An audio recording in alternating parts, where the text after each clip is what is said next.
Ever stop to think about how we actually build our friendships? What's the blueprint, the real architecture of our social lives? Well, today, we're getting a fascinating look at just that, through one person's really profound and personal reflection. Let's dive in. And it all kicks off with this. So simple, but so powerful. This isn't just some casual comment. This is the bedrock, the very foundation of his entire social world. It sets the tone for everything we're about to see. A world built on openness and connection. All right, so let's start to map this world out. And the very first thing that just jumps out at you is how rich and, how varied it all is. We're not talking about friendships that are just stuck in one little box. They're blossoming absolutely everywhere. And just look at the sheer diversity of this network. It's fascinating, right? I mean, it goes all the way from his #1 best friend, his cat Haley, to his gig buddy Mark. Then you've got friends from all these community groups, people he connects with online, and of course, that core group of best friends. It's just such a powerful reminder that you can find these really meaningful connections in all corners of your life. Okay, so having this big, wide network is great, but how do you actually navigate it? That's a whole other ballgame. And this is where we get into what we're calling the rules of connection. It's where you see this really sophisticated, nuanced understanding of the different boundaries that make all these relationships work. And wow, this slide just lays it all out, doesn't it? There's such a clear line drawn between friends and support. With his friends, he can get into it, talk about problems they might both have. But with his support staff, he totally gets that they're not like friends or best friends. And the real key here, the part that makes it so clear, is that boundary he mentions. Can't be friends with my support staff on Facebook. That's not being distant. That's just a really smart, respectful way of handling different types of relationships. And this amazing level of understanding, it's not just for professional relationships. It carries over to his friendships too. He's totally honest about how frustrating it is when you don't get a reply, and who can't relate to that? But then, boom, he immediately pivots to empathy.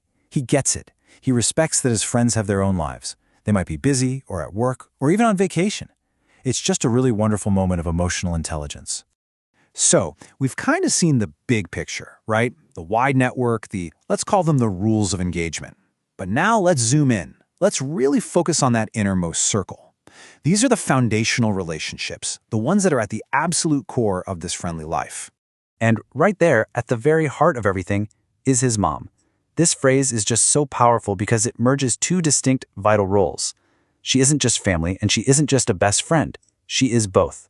What a beautiful way to describe that kind of foundational bond. This gets you thinking, doesn't it? I want you to think about this for a second. Who is your most constant companion?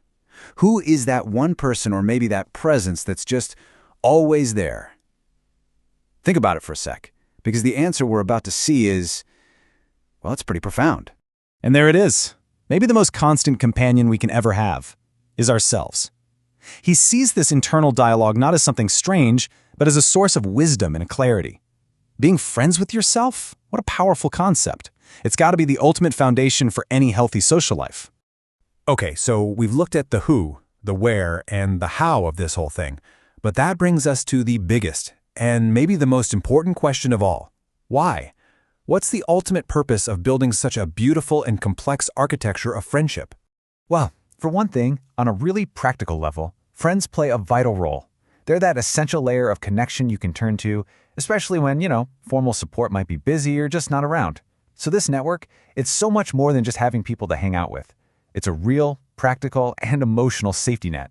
And the real joy in all of this, it's not always in the big, dramatic moments or some grand gesture. No, more often than not, you find it in the little things, the simple, everyday shared moments that kind of weave the fabric of our lives together. And this is a perfect example of what I'm talking about. Sharing a picture on Facebook. On the surface, it's such a simple little thing to do. But it's actually packed with meaning, isn't it? It's a way to share your life, to say, hey, this is me, this is what I'm up to, and you do it knowing that your friends actually appreciate being a part of that. It's kind of like a modern-day ritual of connection. And really, when you boil it all down, it comes down to this one simple thing. This is the goal. This is the ultimate payoff.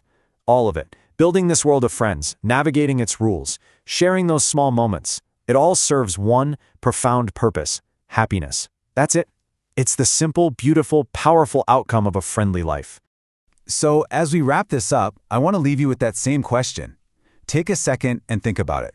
What does the architecture of your friendly life look like? Who's in your inner circle? What are your rules of connection? It's a really powerful way to stop and appreciate all the people who help build and shape our world.